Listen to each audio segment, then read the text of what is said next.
Some moron flooded my apartment on Friday. Well, right now it's the next Monday, so it's been like 3 days. But of course, I haven't seen you since Thursday. So since the last episode, some moron flooded my apartment. Last week was our last week of classes before Thanksgiving break. Right now I'm on Thanksgiving break, so I don't have class or anything. Either way, sorry, I burped. I just had a nice big spaghetti dinner. Either way, I woke up Friday morning for my 8 a.m. economics class. Woke up at 7:50. I went out into the kitchen. I made a bagel. My roommate Sebastian was also in the kitchen. He's like, "Hey man, what's up?" I woke up at 7. Whatever. I've just been up early today, so he's up doing dishes or whatever. I go out into the kitchen, make a bagel. Then I come back in for class, sitting down with my new breakfast, and the smoke alarm starts going off. And I mean, I've been here, whatever, a year and a half now. The smoke alarm has always been a problem, right? It goes off. It's a little extra sensitive, which I guess is okay. But it goes off. Sometimes it's like, oh, you're boiling water. That's a little too close to fire for me. I'm going to go off. Now, granted, it's also gone off when I've started fires in the apartment, which I like. But regardless, sometimes it's a little too sensitive. So I'm sitting in my room. The smoke detector starts going off, and I'm like, oh, well, I know Sebastian's not making food, unless maybe he's got the hot water on too hot. But I'm guessing it's my fault. The bagel there's probably crumbs in the toaster, and there's smoke or something like that. And the smoke detector's like, oh, that's a fire. I'll start going off for that. So regardless, smoke detector's going off. I assume 95% it's probably my fault. So I go out to start like fanning underneath the smoke detector to just get this thing to shut up. Because, like I said, it's 8 o'clock in the morning. Jason luckily wasn't here. He was home, like back where he grew up, to get his car inspected. And we have another roommate, James, who I didn't think was awake. I don't think he has classes that early in the morning. So I go out to fan underneath the smoke detector, and my feet are getting wet. I was like, huh, that's new. That's a new feature. It astounds me how many times I've had to fan underneath the smoke detector for how often it goes off, at least twice a month. But I have yet to feel wetness under my feet. I have yet to have felt wetness under my feet until now. So I look up and the smoke detector is like pouring water. It's not gushing, it's no geyser, but it's like, figure like a water fountain from 3rd grade, like that kind of flow. And so I get the quick thinking Harrison here. I took the trash bag out of the trash can and I put the trash can underneath the water, the dripping, the leak. And I go outside. Sebastian and James follow. James wakes up. They follow me outside. So I make a couple phone calls just for liabilities. I'm like, hey, just so you know, apartment complex, this wasn't my fault. It's 8 o'clock. It's Friday, November 20th. Don't get me in trouble. So maintenance shows up. They're like, what's the problem? What the heck? It's 8 o'clock. Why are you outside in your pajamas drinking a cup of coffee? I'm like, all right, come upstairs with me, homeboy. So we go upstairs, and he's like, yeah, big leaking problem. I'm going to go check out the guys above you and see what the heck they're doing. Because clearly, this isn't supposed to happen. So at first, where there's like a second in your head where you have like a stupid thought. You ever have those where you're like trying to rationalize it? So you're like, oh, I guess the new smoke detectors try to put out fires now, so they just pour water. And then for a second, you're like, all right. After that, you're like, oh, never mind. The guys above us must be flooding. And it's making its way through their floor into mostly what's insulation between their floor and our ceiling. But the parts that aren't insulated, like the wires of a smoke detector, and then later, I'll get to a lamp, don't get soaked up. So it just goes right through those and onto our floor then. I'm guessing the whole upstairs is flooded, like I said. So while the maintenance guy's upstairs, I go over to my room to see anything else. And the way our apartment's set up, it's like one big square, basically. Me and Jason have rooms on like the same side. So we have a light above our doors, our bedroom doors. That's like whatever, just in the middle of our little section. So that's pouring water as well. Like I said, it must just be making its way through the wires because all the insulation's probably soaking up the rest of the water. So I take some bath towels and throw them on the floor.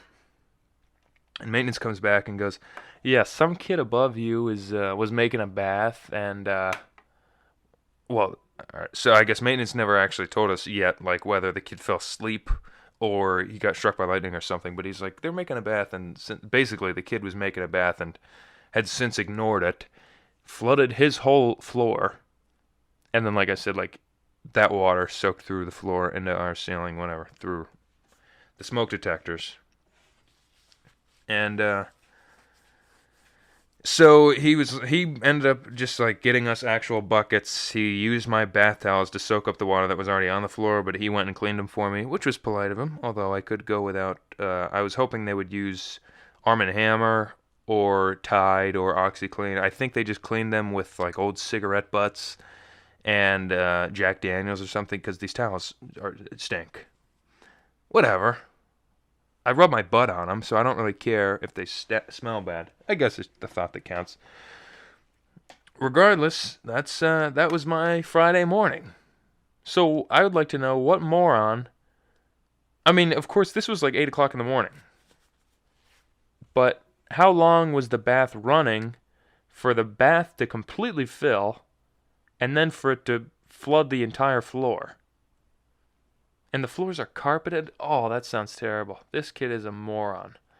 I'm sorry to say it. I'm just rationalizing it now, I guess, or thinking about it now, putting it together now. He's got carpeted floors, soaking into the carpet and the hardwood. I mean, who wakes up, or who has been up, and makes a bath at 7:30 in the morning? Can someone please explain to me the thought process there? I mean, I get it.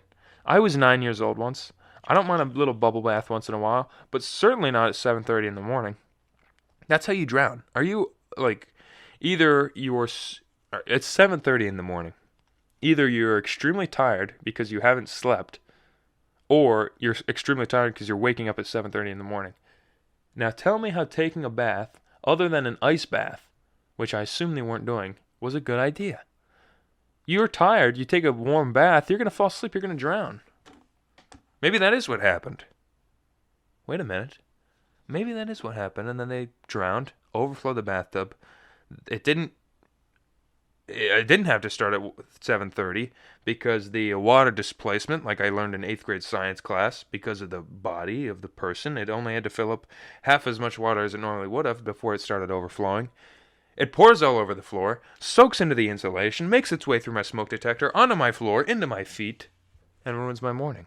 And I have yet to actually pay attention to one economics class. And the one day I woke up early enough to find out I was dealt a bad hand by the Lord. But, you know, as they say, God is testing me. He gave me a rough start to my morning to make sure I could make it through the rest of my day. And I could. And I thank you, God. So there was my Friday morning story. I don't think I have much else to talk about on my Friday. I went to work. I guess this was funny. I was at work. I was upstairs at FedEx. I'll try to explain. Not that a layman wouldn't be able to understand what goes on, but I'm normally on the floor sending packages up the conveyor belts, and they go and make their way upstairs. Guys upstairs, there's 2 separate belts where the half of the packages go on one, half of the packages go on the other. The guys upstairs have to make sure that these packages are going in as a single file line. Then those packages make it through single file. And they have to go in single file because the computers take a picture of them and see the label, and then they go on these huge, long conveyor belts that, like, once you get a picture of the box, the computer is like, oh, this one's right here on the conveyor belt, and then it pushes it down a chute, and it goes back down, back down onto the floor into another truck. Side note, how long can you tell that I need to cough or clear my throat? Like, I could tell right leading up to it, like, oh my, I'm starting to talk like this. Like, I wonder how long you can go like, oh, his voice changed. He must have phlegm in his throat. Also, where'd the phlegm come from? Did it come from my mouth or did it come up from my stomach? Beside the point. I've been working upstairs. I'm the guy now that keeps these boxes in single file. Normally, there's 2 guys on each side, actually. There's a guy in the front who does the hard work, and then the guy in the back who, on the same belt, like 3 feet away, just like fixing any of his mistakes. If he accidentally sends 2 through, he'll knock it off. Like, I'm supposed to knock it off real quick and say, all right, now there's only 1. So, and some you don't need 4, but sometimes there's just 3 of us. So Friday there was 3 of us. It was me, Jason, former host of this show, and another kid, Mark.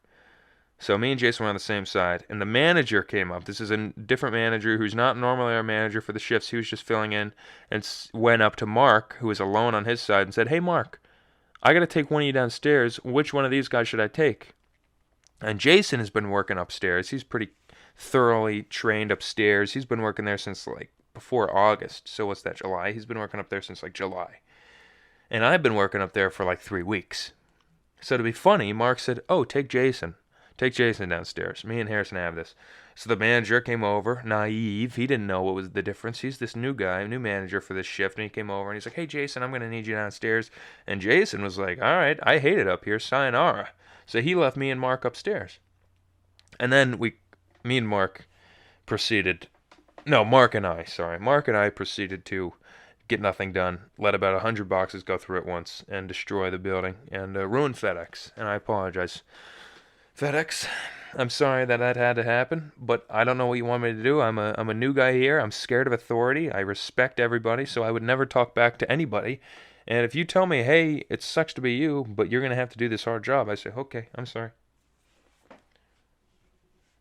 Also, Mark and I, you would say Mark and I. And the easy way to tell whether you should say Mark and me or Mark and I is if you can take away Mark and it would still make sense. So, of course, I'd change my mind from Mark and me ruined the building, or Mark and me were upstairs. But you wouldn't say me were upstairs, me was upstairs. You would say I was upstairs. So you would have to say Mark and I were upstairs. Right. You have to conjugate the word were into was, but that's an easy way to figure that out. Of course, they didn't even I'm not even an English major yet, and I'm still teaching English right now. Which, of course, brings me to my favorite segment of White Coffee, the word of the day. Here's some English I can teach you. And I'm going to say the word first, because I listen to my own episodes, not as a fan, but as a critic. And I realize that when I say the description first to try to sneak attack the word in and go, I'll give you the definition first, it's not as fun. So I'm going to tell you the name of the word first. The word of the day is ornery. O-R-N-E-R-Y. It's an adjective describing bad-tempered and combative, or stubborn. So some hogs are just mean and ornery. Or you would say describe a gym teacher who's divorced, or something of the effect, a police officer who pulled you over, and you say, "What's the matter, copper?" And he says, "Your tire pressure's low, so I pulled you over. Here's a ticket." That would be ornery. Today's song of the day, which is a letdown from last week. Of course, I told you my favorite songs, and now I just have to go back to regular songs. But today is a song nonetheless that is very unknown, underrated. The Vaccines is a band no one often talks about, but they're very good. And sorry, I'm doing the same thing again where I'm giving the description and not the name. The song is called Teenage Icon by the Vaccines. Oh, look at me, so ordinary, no mystery with great capabilities, but I could make out as if I had it, but you know, God, I'm so obvious and should let it go. I'm no teenage icon, I'm no Frankie Avalon, I'm nobody's hero. That's a beautiful song by the Vaccines. Where's my phone at? I need to play the song. I was wondering why it didn't flow right, but I realized I'm supposed to be playing this. I'm not supposed to be saying the lyrics, I'm supposed to be playing the song. So today's song is Teenage Icon by the Vaccines.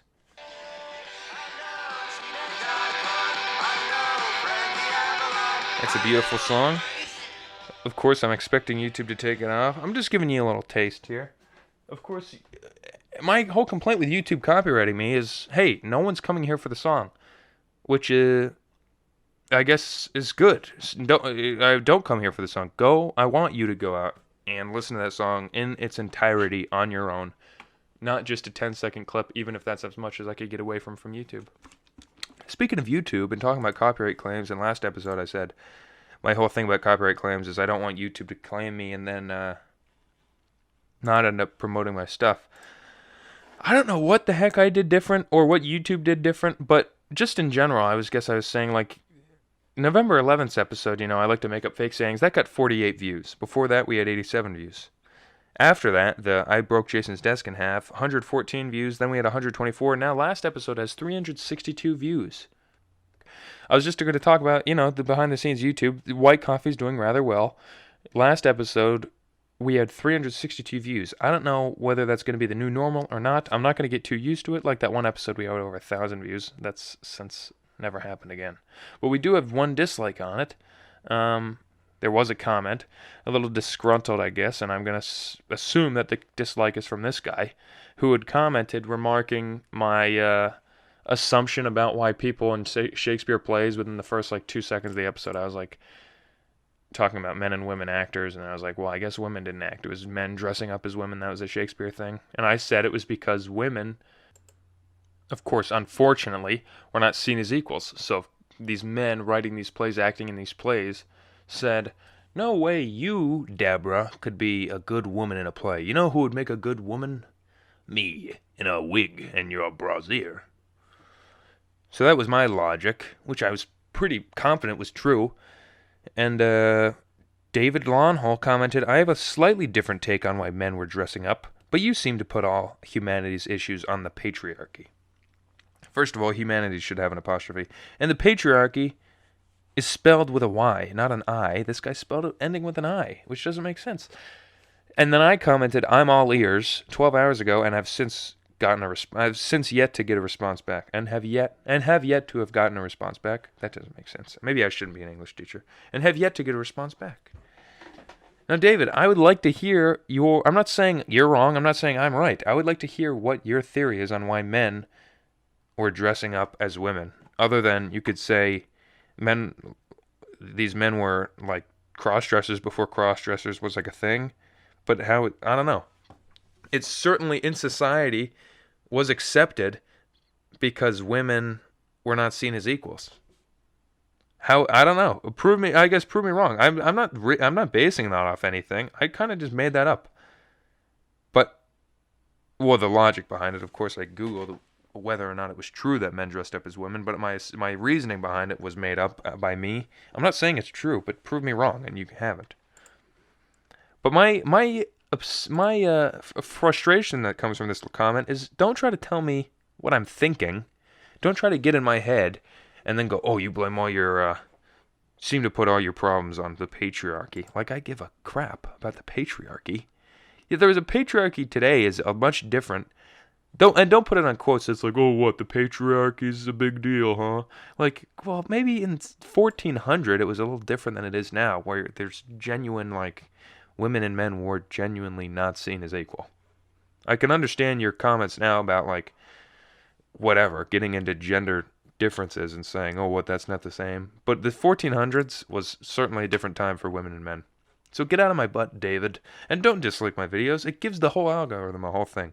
If you don't like the videos, just leave. I don't need you to dislike it. That hurts my feelings. We don't get enough viewers for me to be content with the amount of likes we get. And we don't need you disliking the video.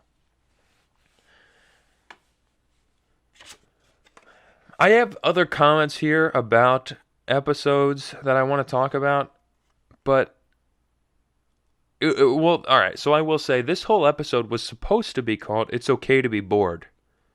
And I was going to go into a whole thing about, here's a quote, if you can't be content with doing nothing, it's because you're boring. Now, I will not go into that right now because that's basically I could make that into a whole other episode, and right now, I already basically have gotten an entire episode. And I know today I kind of just told one story and then rambled on for a while. I don't know why I have so much energy. I think it's because I just ate a big plate of spaghetti. I carbo-loaded before this white coffee recording. I think I have a runner's high after seeing that we had 362 views on the last episode, but I don't know where that came from. I hope this episode gets over 100, but who knows how that'll happen. Maybe YouTube will say, all right, you're done. You had your time to shine. YouTube tried to give me a little, let's see how you can do with fame, and then I only got 300 views, and they're like, all right, you're clearly not going to make us any money. So they sent me on my way. But I still am here with the fans that I like, like Titty and my cousins and my friends. Anyway, yeah, so we're 20 minutes in. So let me try to ramble on here and find my way into an eventful last 10 minutes of the episode. I recorded all my music over the weekend. I brought the podcast microphones home and hung out with my brother, got them all set up for the drum set, and got my guitar hooked up to whatever. I played a snippet of the song that I made with my brother the other day. Hopefully you guys liked it. I know there were no comments, but there's no comments on anything. But that was the one thing I was like, I hope people hear this and think this is cool. But we actually got like decent recording audio for that song, and I'm gonna play it right now. Let me tell me how you think. Of course, I had to play them separate because I have yet to put them together, and I don't want to try to rush that right now just for the episode. But I'll copy paste real quick the drum and guitar sounds, and tell me if you think it sounds good or if you hate it. Of course, David Ron Hall or whatever the heck your name is. Now would be the time for criticism. All right, now would be the time. Not when I'm making up something out of my butt and then you're like, hey, by the way, that didn't make sense. I'm like, yeah, it also came out of my butt. So what else you got? Anyway, here's those tracks. First, I'm going to play the drum part.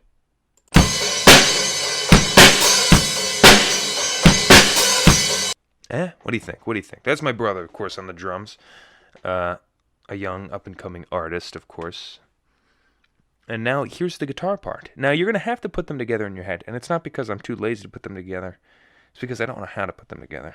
I'll be honest with you. I guess I'm a little lazy. But you already heard them before. I just want to hear how... It's better to hear the quality of them separately. Hopefully you understand. You'll be there for the final picture. I'll upload them to YouTube. Here's the guitar.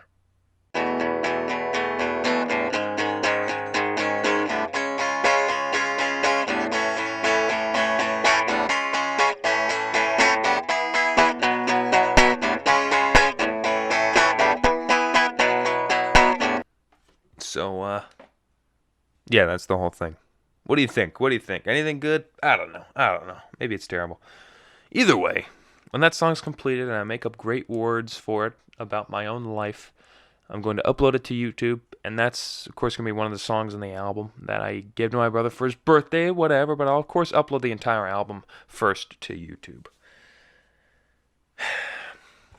Lastly, I have to talk about the movie of the day, which is the 1976 crime drama Taxi Driver by Martin Scorsese, starring Robert De Niro.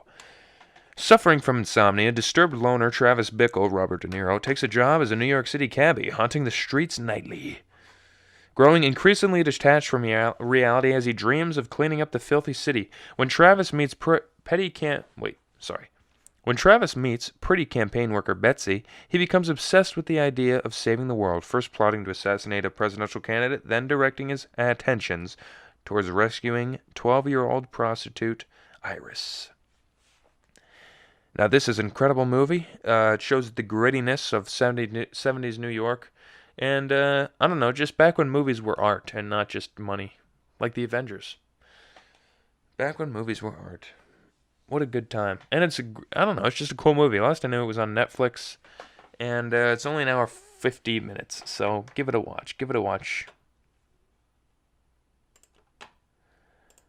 And I don't know how I feel about ending the episode here, but I also don't know about leading you guys down a path of just boringness. I had already recorded this episode about 10 minutes in, and I realized the whole way I was explaining the story was just very stupid. I hope I didn't redo it stupidly. I don't know what... I can tell I'm just in an energetic mood, and I might have just screwed up this episode, but hopefully that's an iconic story. I know it will be for me when I go to house parties or something when I'm 30. I'm like, yeah, this one time in college, some guy above me was taking a bath at 7 o'clock in the morning and flooded the whole place. And I'll probably change the story up or something and go, yeah, I was sleeping and water was dripping on my head. But I won't do it on purpose. Let's just see what happens. But I think the only notes I had here were it's okay to be bored and apartment flooding. Next episode, I think I'll dive deeper into the it's okay to be bored idea. Hopefully that sounds interesting. I know I talked about making an episode based on me, making an episode based on my stuff I've written. I just haven't gotten to them yet. But I certainly am not out of ideas. But today, once I start an idea, I don't want to end it with a second idea. So today, I know I could say I'm out of ideas, but the episode's short, and I'm sorry about that. But hopefully, David, you're listening and understand me as a person better. And hopefully everyone else listening liked the episode. Maybe you two will even help us out and give us 300 viewers on this one too. Because that's a humbling. But I don't know.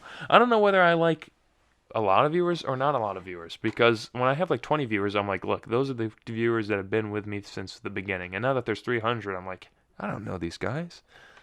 But I can't grow unless I have 300 viewers. So hopefully, I don't know. We'll see. Maybe I'll end up liking being a celebrity after all.